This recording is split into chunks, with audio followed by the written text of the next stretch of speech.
네, 한국 R&B 씬에 발자취를 남긴 이들은 많습니다. 하지만 그 중에서도 휘성은 유독 특별한 존재였죠. 그는 한국형 R&B의 부흥을 이끈 장본인이라 해도 결코 과언이 아니며 커리어 내내 음악성을 놓지 않으려는 의지와 꾸준한 작업량으로 긴 커리어 동안 뮤지션으로서의 감각을 쉽게 잃지 않았습니다. 그리고 누군가에겐 인생을 파노라마처럼 펼쳤을 때 장면의 한 조각을 차지하는 아티스트이기도 하죠. 네, 그래서 오늘은 우리의 곁을 떠나간 그를 기리며 그가 남긴 음악과 흔적을 되짚어보는 작지만 의미 있는 시간을 가져보려 합니다.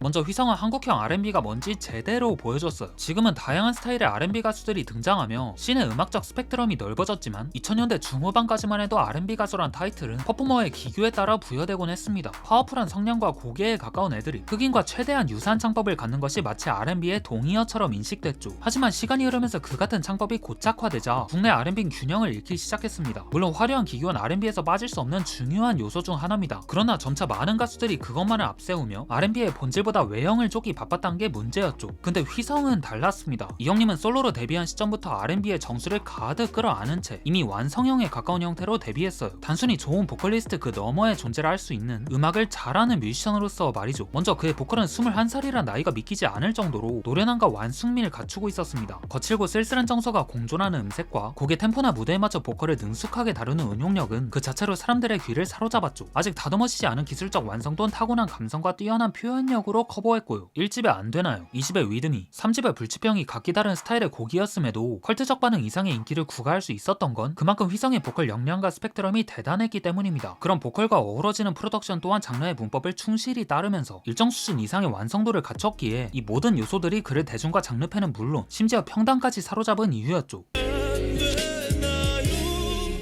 나를 사랑하며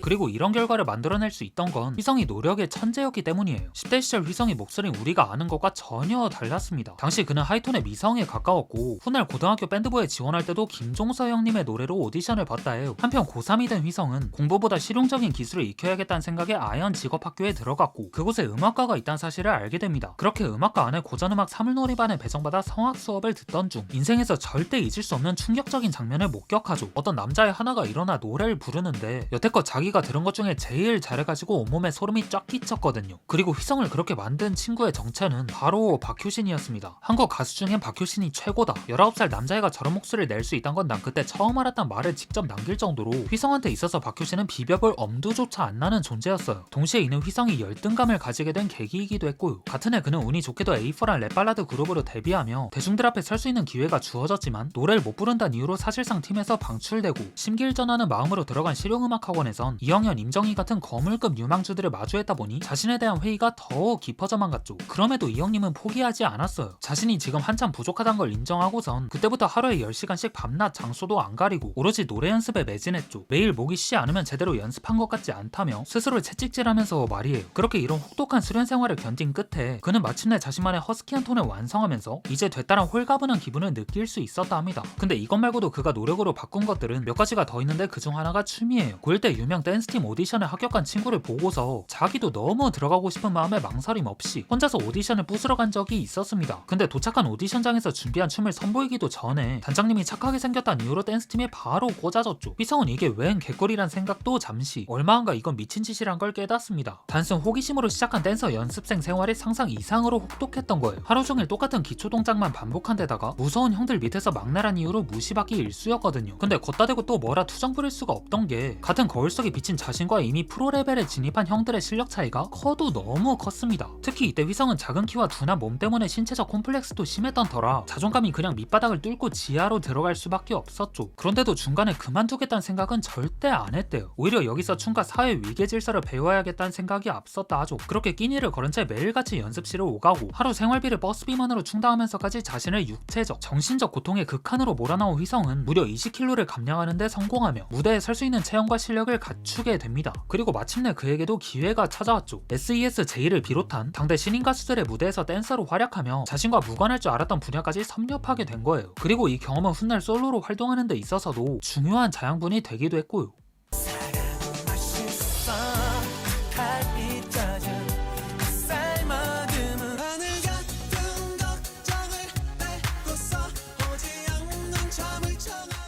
휘성의 노력 일대긴 여기서 끝이 아니에요. 이 형님은 알레르기성 비염, 축농증, 천식 등 가수 생명의 치명적인 질환을 선천적으로 안고 태어났습니다. 여기에 언제나 라이브를 고집하는 그의 워크의식과 살인적인 스케줄이 더해지며 결국 성대결절이란 최악의 상황을 몇 차례나 맞았죠. 때문에 그의 음색과 창법은 앨범이 발매될수록 변화에 변화를 거칠 수밖에 없었어요. 아무래도 목에 부담을 덜 주는 쪽으로 발성에 신경 써야 했으니까요. 그러나 대중과 팬들은 이런 변화를 달가워하지 않았어요. 점점 가늘어지는 그의 목소리와 무뎌진 기술적 완성도를 두고서 혹독한 평가를 쏟아냈죠. 이제 떴다고 노래 대충 부르는 거냐, 1, 2, 3집 때만큼의 매력이 이제 없다, 심지어 퇴물이란 발언도 서슴지 않았습니다. 하지만 휘성은 역시 포기란 걸 몰랐어요. 예전에 목 상태를 되찾기 위해 피나는 노력을 했죠. 심지어 성대결절 수술을 마친 직후 목 상태가 심각하게 훼손돼 가수로서 복귀하기 어려울 것 같다는 주치의의 진단까지 받았는데도 말이에요. 휘성은 어느 날 헬스장에서 우연히 만난 유명 보컬 트레이너에게 다가가 자기 좀 도와달라며 도움을 간곡히 요청했고 그와 함께 제도약을 위한 훈련에 들어갔죠. 성대 복구를 위해 1년간 집중적으로 트레이닝을 받고 많이 하는 날에 하루 4-5시간 이상을 연습하며 훈련에 적극적으로 임했어요. 그렇게 1년이 지난 결과 그는 목에 부담을 덜 주면서 예전과 같은 고음 처리를 큰 무리 없이 소화할 수 있게 됐습니다. 물론 과거에 거칠고 화려한 보컬을 완벽하게 재현하기엔 어느 정도 한계가 있긴 했어요. 하지만 그는 곧 새로운 방법론을 정립하며 자신만의 스타일을 구축하는 데 집중했고 그렇게 대중의 인정을 받는 위치에 다시 오를 수 있었죠.